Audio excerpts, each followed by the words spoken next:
si vous pouviez voyager aux quatre coins de la planète sans bouger de votre salon. Explore est un jeu de cartes sur la thématique du voyage qui va associer stratégie et surprise. L'objectif de ce jeu est de collecter un maximum d'étoiles. Les étoiles, ce sont les points dans ce jeu pour être élu le meilleur voyageur. Alors on peut y jouer de 2 à 6 joueurs, de préférence sur une grande table, de façon à pouvoir placer tous les voyages que vous allez effectuer juste devant vous. Alors dans une partie, vous allez incarner un personnage qui constitue le point de départ de votre aventure.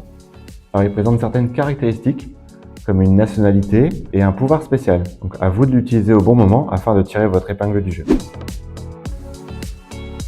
Chaque joueur démarre la partie avec un budget de 15 nuséas. Les nuséas, c'est la monnaie du jeu, et une carte objectif qui sera, elle, secrète. Cette carte objectif, elle contiendra les types de voyages que vous allez chercher dans la partie. Par exemple, des voyages d'histoire, d'aventure ou de science, qui vont vous rapporter un nombre d'étoiles variable en fonction du niveau de difficulté de l'objectif. Explore est un jeu qui se joue tour par tour, et à chaque tour, une agence de voyage va vous proposer une nouvelle sélection, et chaque joueur pourra alors tenter d'obtenir l'un d'entre eux en plaçant une enchère sur celui-ci. Mais attention, les autres joueurs pourront également surenchérir.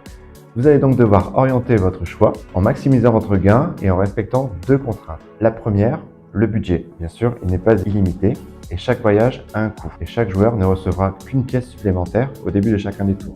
La deuxième contrainte, c'est le nombre de changements de continent, qui est limité à 5 par joueur au cours de la partie. Pour les changements de continent, il faudra repérer la couleur des voyages qui représentent chacun un continent. D'où l'importance du choix de votre destination. Et si vous perdez votre enchère, pas de panique, vous pouvez toujours réorienter votre choix vers un autre voyage ou alors opter pour une autre option, les cartes cadeaux. Les cartes cadeaux constituent une alternative gratuite. Elles vont venir pimenter le jeu grâce aux interactions qu'elles vont créer entre les joueurs. Par exemple, vous allez pouvoir voler des cartes, bloquer des joueurs. Elles peuvent avoir un effet positif, mais attention, leur effet peut également être négatif. Donc attention aux imprévus. Autre façon de remporter des étoiles, les cartes missions.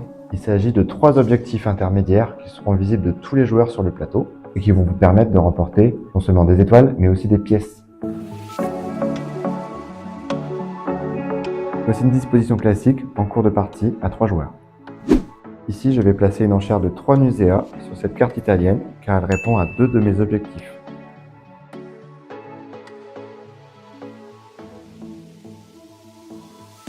Les tours s'enchaînent ainsi en faisant varier le premier joueur et le sens de rotation des enchères. Le jeu s'arrête lorsque un joueur atteint son 10e voyage. On termine alors le tour et on procède au décompte des étoiles collectées par chaque joueur grâce aux voyages, aux missions et aux objectifs et même au budget restant. Le joueur avec le plus d'étoiles remporte alors la partie. Explore, c'est donc un jeu de stratégie, mais c'est également un jeu ludique car vous allez découvrir des monuments et des lieux incroyables grâce à toutes les cartes voyage du jeu.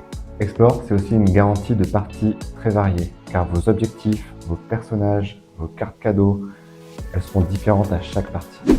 Voilà, j'espère que cette petite vidéo vous a donné envie de voyager et de tester Explore, un jeu où chaque partie est une nouvelle aventure.